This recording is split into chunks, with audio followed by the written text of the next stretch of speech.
जय हिंद। एक वोलेटाइल हफ्ता खत्म हुआ जहां पर मंडे ट्यूसडे वेडनेसडे को मार्केट गिरता गया।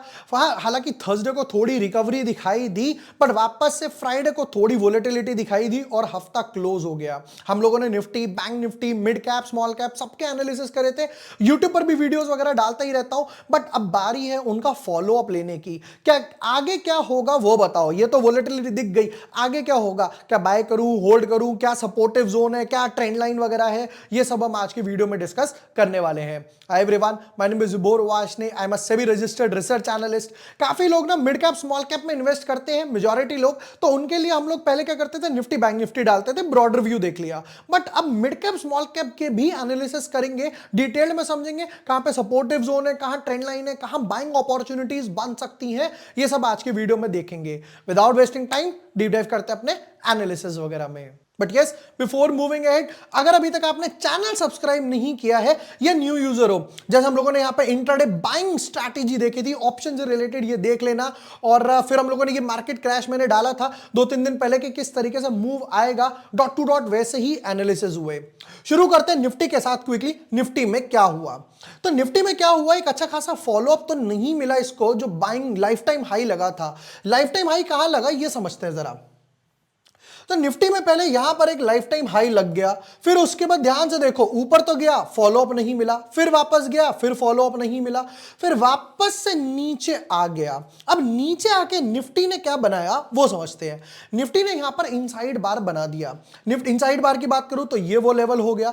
तो यहां पर ऑलमोस्ट 550 पॉइंट ले लेते राउंड ऑफ में, 550 पॉइंट्स का एक इनसाइड बार बना हुआ है। एक दिन की रेंज है ये 550 पॉइंट, डेली चार्ट की बात कर रहा हूं। और अब ये कन्वर्ट हो गया डबल इनसाइड बार में। इनसाइड बार 1 2, ये भी इसके अंदर गया। तो वोलेटिलिटी कंप्रेशन देख रहे हो, सिकुड़ती जा रही है। यहां पे ज्यादा रेंज थी, फिर यहां कम रेंज हो गई, यहां कम रेंज और हो गई। बट इंपॉर्टेंट पॉइंट ये है कि मार्केट आया इस गैप को फिल करने के लिए, और ये जो इनसाइड बार बनाया है वो बनाया है सपोर्टिव जोन पे, वो बनाया है सपोर्टिव जोन पर। ये देखो,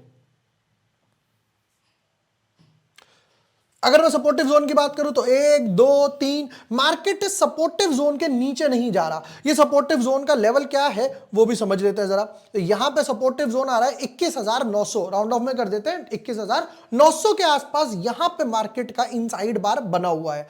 500 पॉइंट का ब्रैकेट है। हो सकता है दो चीज हो, ध्यान से सुनना। पहला, या तो निफ्टी कुछ इस तरीके से बना के जाए। कौन सा पैटर्न बन गया? Head and shoulder. अगर यहां से बाउंस आता है, ऊपर की तरफ गया, बट ये क्रॉस नहीं करता और नीचे की तरफ जाता है, हेड एंड शोल्डर बन गया। दूसरा ऑप्शन क्या हो सकता है कि यहां पर गया 1 2 3 4 5, ए बी और सी इस तरीके से बन गया, जो हम लोगों ने लास्ट वाली वीडियो में भी डिस्कस किया था। क्योंकि इनसाइड बार बन चुका है, तो उस इनसाइड बार के ब्रेकआउट या ब्रेकडाउन का वेट करना पड़ेगा। अगर ब्रेकडाउन आ जाता है तो मैं कौन सा लेवल एक्सपेक्ट करूंगा? मैं करूंगा यहां पर ये लेवल एक्सपेक्ट, 21,500 के आसपास पहला। और दूसरा लेवल जो बनेगा मेरे हिसाब से वो बनेगा नेक्स्ट वाला सपोर्ट, जो कि है कुछ कितना, 21,200 के आसपास। ये दो लेवल बनेंगे अगर इनसाइड बार का ब्रेकडाउन आ जाता है। तो अगर ब्रेकआउट आएगा डेफिनेटली इसके ऊपर आएगा तो लाइफ टाइम हाई बन जाएगा। हो सकता है मार्च वगैरह में, अभी हमारे पास कितने हैं मार्च वगैरह में, आई गेस 8 ट्रेडिंग सेशंस बचे हैं, राइट। ये हफ्ता हो गया, फिर नेक्स्ट हफ्ते में 2 हॉलीडेज आ गए होली वगैरह की वजह से, तो हमारे पास सिर्फ 3 दिन और, तो टोटल 8 ट्रेडिंग सेशंस बचे हैं, जो नेक्स्ट 15-16 दिन अब हमारे पास आ रहे हैं। उसके बाद वापस से न्यू फाइनेंशियल ईयर है, तो हो सकता है वापस से ऊपर की तरफ चला जाए। बट एज ऑफ नाउ इस वोलेटिलिटी के बाहर आएगा, वोलेटिलिटी कंप्रेशन के बाहर आएगा तो ही नेक्स्ट मूव पता चल पाएगा। अब क्वेश्चन ये आता है कि अगर मान लो मुझे इस इंडेक्स वगैरह में इन्वेस्ट करना है तो मैं किस तरीके से कर सकता हूं। मान लो अगर मुझे निफ्टी या बैंक निफ्टी के इंडेक्स में इन्वेस्ट करना है तो मैं एम स्टॉक के थ्रू इन्वेस्ट कर सकता हूं। कि भाई एम स्टॉक के थ्रू ही क्यों? देखो, सबसे बेस्ट पार्ट है कि यहां के ना जो ब्रोकरेज वगैरह प्लान्स है वो काफी कम है, जिसकी वजह से मैं काफी अच्छे ब्रोकरेज वगैरह बचा सकता हूं। पहली चीज तो ये है। और दूसरी चीज, एम स्टॉक को लेके आते हैं, और दूसरी चीज क्या है, मोस्ट इंपॉर्टेंट ये है कि ये मेरे एसेट के साथ जुड़ा हुआ है, जो कि अपने आप में एक बड़ा फंड हाउस है, जिसकी वजह से ना आप यहां पे इस पे ट्रस्ट कर सकते हो। ये इसका सबसे बेस्ट पार्ट है। यहां पर इनके पास 1.4 लाख यूजर्स है और जिसमें से ना 73% यानी मेजॉरिटी जो है 73% जो है एक्टिव यूजर्स वगैरह है। अब बात आती है कि यार इसमें ऐसा खास क्या है, प्लान्स वगैरह क्या है, तो वो मैं प्लान्स के बारे में बता देता हूं। देखो इनके पास ना दो प्लान्स हैं, एक है 999 रुपीज वाला प्लान जैसा आप देख सकते हो और दूसरा प्लान है 149 वाला। दोनों प्लान में डिफरेंस क्या है, अगर आप 999 वाला प्लान लेते हो तो लाइफ टाइम के लिए आपका जीरो ब्रोकरेज हो जाएगा। जैसे यहां पर इन्होंने क्लियर हुआ है कि भाई zero brokerage for life, delivery, intraday, futures, option, currency, commission, mutual fund zero, सब लाइफ टाइम के लिए जीरो ब्रोकरेज हो गया। तो बेस्ट पार्ट क्या होता है ना, उस ब्रोकरेज पे जो एसटीटी और बाकी चार्जेस वगैरह टैक्स वगैरह जाते हैं वो भी कम हो गए मेरे, तो ये सबसे बेस्ट पार्ट है। दूसरा ऑप्शन है 149 वाला। 149 के प्लान में क्या है, आपका मान लो डिलीवरी हो गया या म्यूचुअल फंड हो गए या आईपीओ हो गए, ये सब आपका यहां पर फ्री रहेगा, जीरो रहेगा। बट बाकी जो इंट्राडे या अदर ट्रेड्स वगैरह हो गए उस पे आपका ₹20 का ब्रोकरेज वगैरह लग जाएगा। बट अगर आप 999 वाला प्लान लेते हो तो उसमें ना आपको लाइफ टाइम के लिए, वन लाइफ टाइम के लिए एएमसी फ्री वगैरह भी जाएगा। ये सबसे बेस्ट पार्ट है यहां पर।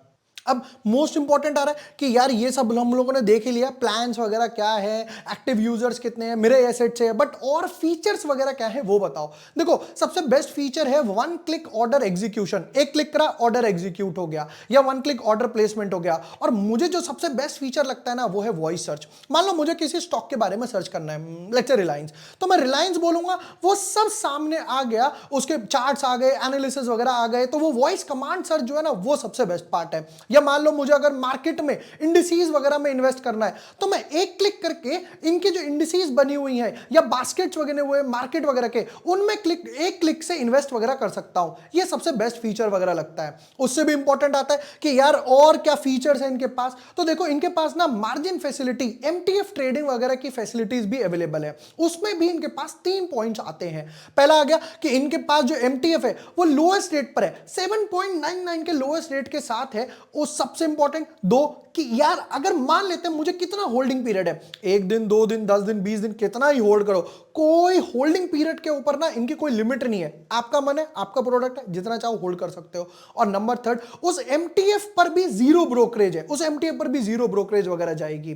तो एम स्टॉक के जितने भी अकाउंट ओपनिंग लिंक हो गया या वेबसाइट वगैरह के लिंक हो गए वो मैं यहां पर आपको डिस्क्रिप्शन में या पिन कमेंट में दे दूंगा। आप चाहकर ना अपना अकाउंट ओपन कर सकते हो, एम स्टॉक को एक्सप्लोर वगैरह कर सकते हो, अपना ब्रोकरेज वगैरह काफी सारा जो ब्रोकरेज हमारा जाता है वो सेव कर सकते हो। चलो अब वापस आते हैं, ये तो मैंने आपको इसके बारे में बता ही दिया कि इन्वेस्ट वगैरह कैसे करना है, प्लान्स वगैरह के बारे में बता दिया। अब आते हैं बैंक निफ्टी के ऊपर कि भाई बैंक निफ्टी का क्या हाल चल रहा है वो समझाते हैं जरा आपको। देखो बैंक निफ्टी में हम लोगों ने लास्ट टाइम देखा था कि इसने गैप फिलिंग के बाद ये जो पूरा गैप फिलिंग करा, उस dot two dot gap filling के बाद इनसाइड बार बना, उसका ब्रेकडाउन आ गया। ये चीज भी मैंने यहां पर ट्विटर पे डाली थी। ये देखो ये वो पोस्ट था 11 मार्च का कि भैया इनसाइड बार वगैरह चला गया। उसके बाद से बैंक निफ्टी 1000 पॉइंट डाउन गया। कोई रॉकेट साइंस थी इसमें? कोई रॉकेट साइंस नहीं थी। क्यों? क्योंकि सिंपल प्राइस एक्शन था। और जूम इन करके दिखाता हूं, ये देखो तो ये यहां पर इनसाइड बार बन गया, उसका ब्रेकडाउन आ गया, उस पॉइंट से लेकर आ गई। तब आप देखोगे लो लो लो लो लो, बैक टू बैक 5 दिन तक प्रीवियस लो को ब्रीच कर गया, सिंपल इनसाइड बार बन गया और ये ऑलमोस्ट यहां पर इसने ये गैप फिल कर दिया। अब क्वेश्चन आता है what's next in bank Nifty. Nifty में तो हम लोगों ने देख लिया इनसाइड बार बना हुआ है, बट यहां पर तो इनसाइड बार नहीं है। अब देखते हैं ध्यान से जरा। देखो बैंक निफ्टी भी अपना प्रीवियस लो प्रोटेक्ट करके चल रहा है। ये प्रीवियस लो प्रोटेक्टेड, प्रीवियस लो प्रोटेक्टेड, ये प्रीवियस लो और अभी तक प्रोटेक्टेड है। अगर ये प्रीवियस लो ब्रेक होता है तो यहां पर बैंक निफ्टी को ट्रबल आना शुरू होगा। ये समझ जाओ, तब बैंक निफ्टी को ट्रबल आना शुरू होगा। अभी तक तो बैंक निफ्टी की जो ट्रेंड लाइन थी वो इंटैक्ट वे में चल रही है। अभी तक तो as of now bank Nifty को कोई ट्रबल नजर नहीं आ रहा और हो सकता है वापस से यहां पर मंडे को एक अच्छी खासी ग्रीन कैंडल बन जाए, मंडे को एक वापस से ऊपर की तरफ ग्रीन कैंडल बन जाए, क्योंकि यहां पर क्लियरली दिखाई दे रहा है कि सेलिंग जो है ना वो एग्जॉस्ट होती जा रही है। कैसे? लोअर लो बट यहां पर क्लोजिंग नहीं हुई, एक और लोअर लो क्लोजिंग नहीं हुई, लोअर लो क्लोजिंग नहीं हुई, लोअर लो नीचे जाता है, रिकवरी आ जाती है। मतलब सेलर्स लेकर जाते हैं बट बुल्स जो है थोड़े और स्ट्रॉन्ग फोर्स के साथ वापस आ जाते हैं। ये हो गया हमारा बैंक निफ्टी। अब most important that is mid cap और स्मॉल कैप, वो भी देखेंगे।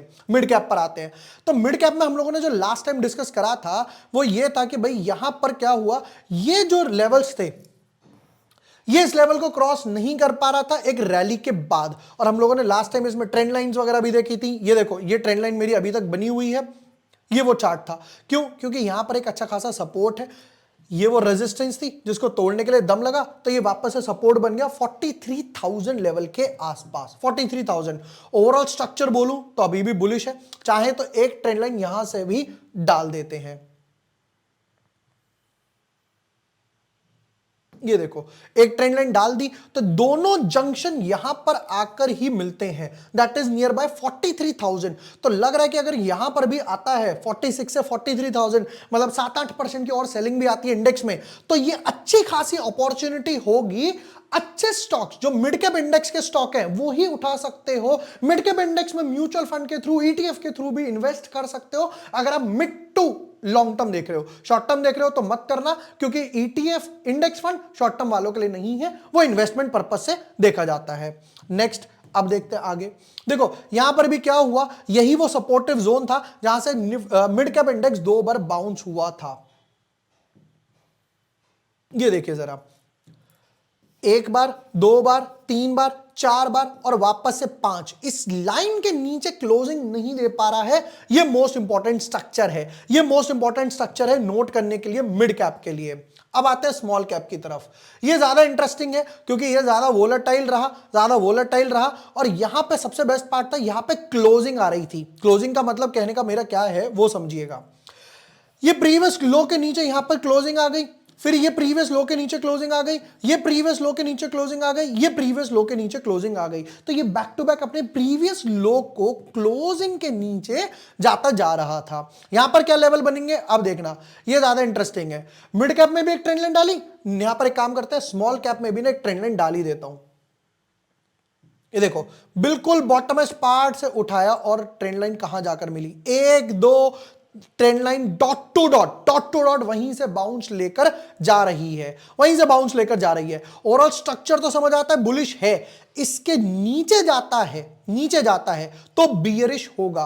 क्यों बियरिश होगा वो भी समझना जरूरी है। ये गैप है, ये गैप है, ये गैप है, तो यहां पर ना काफी सारे छोटे छोटे टाइनी गैप्स बचे हुए हैं। ये ब्रेक अवे गैप्स थे जब मिड कैप में एक अच्छा खासा रनअप आ रहा था। अब होता क्या है, दूसरी एक और चीज समझा देता हूं।